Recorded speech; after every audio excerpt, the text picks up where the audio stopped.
Yo guys, what's going on? It's Adil Muscle, and today I'm going to be speaking about the keto diet for one last time, at least for now. And today I'm going to be speaking about it in regards to building muscle.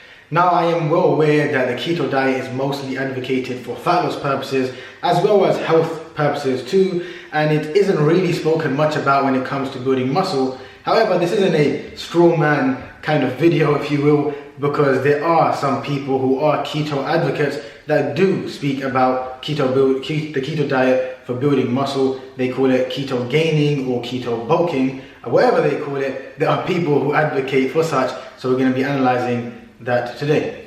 Right away, let us make something patently clear, and that is that you do not have to go on the keto diet to build muscle, nor do you have to go on the keto diet to lose fat, as mentioned previously. Instead, what you have to do to lose fat, as mentioned, is that you have to eat in a caloric deficit. You have to eat sufficient protein, roughly 1 gram of protein per pound of body weight, and you have to be weightlifting consistently. And to build muscle, you must eat in a caloric surplus. You must again eat about 1 gram of protein per pound of body weight per day, and you must be weightlifting consistently again. So the question then becomes, is the keto diet superior, or does it add any additional benefits when it comes to building muscle?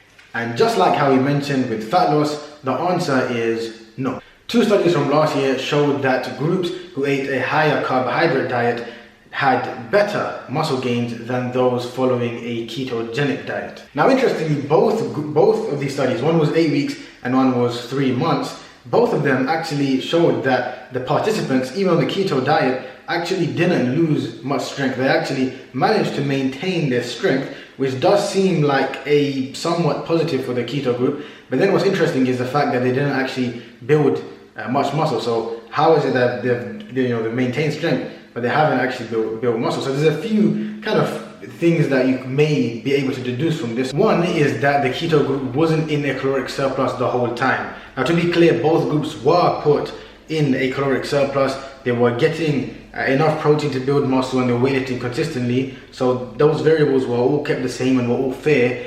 But the keto group didn't eat in a surplus the whole time. There were times where they weren't able to go into a surplus, and they actually fell short and maybe were even in a deficit for some parts of the 8 weeks and of the 3 months respectively, which goes to show that whilst this could be a limitation of some sort, it also shows the reality, and that is that it can be harder to eat in a caloric surplus even when trying to on a keto diet, especially when protein is relatively high too, because protein plus high fat can make someone even fuller than they usually would be. But that's not actually the only reason why they didn't build as much muscle than the higher carb group. Another reason is because though they did maintain their strength, they didn't necessarily gain as much strength as the higher carb group, which shows that going on a keto diet might not be as bad for gym performance as I actually would have thought, but it most definitely isn't optimal. And the issue with that is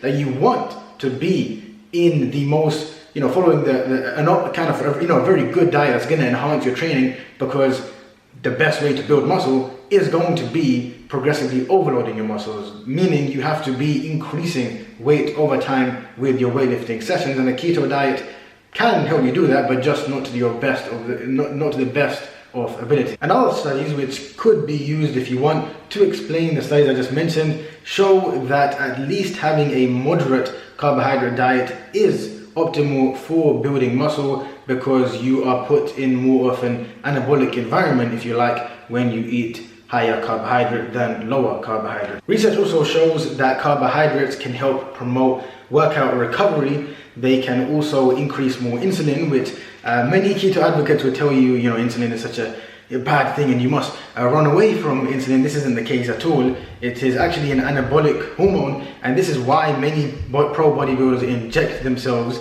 with insulin. Don't do that, but I'm just telling you that to prove how insulin is actually desirable for one who wants to build muscle. Now, obviously, if we're talking health and diabetes and so forth, then that's another story altogether. But for now, just know that insulin is actually desirable, generally speaking, for muscle building purposes, as well as that research shows that carbohydrates overall reduce muscle breakdown and increase protein synthesis rates. To conclude, therefore, can you build muscle on the ketogenic diet? The answer is yes, of course you can. But is it optimal to do so? No. So really, there is no reason for you to go keto when you want to build muscle, unless you have some kind of health issues, and in that case you'd want to see a doctor and not take my videos as medical advice. But secondly, is if you really love the keto diet, then no problem, you can go ahead and use it for building muscle or for losing fat. But overall, to build muscle, the most optimal way to go about it would be to eat at least a moderate, or if not, and even if kind of better, would be a high carbohydrate diet rather than a low carbohydrate diet.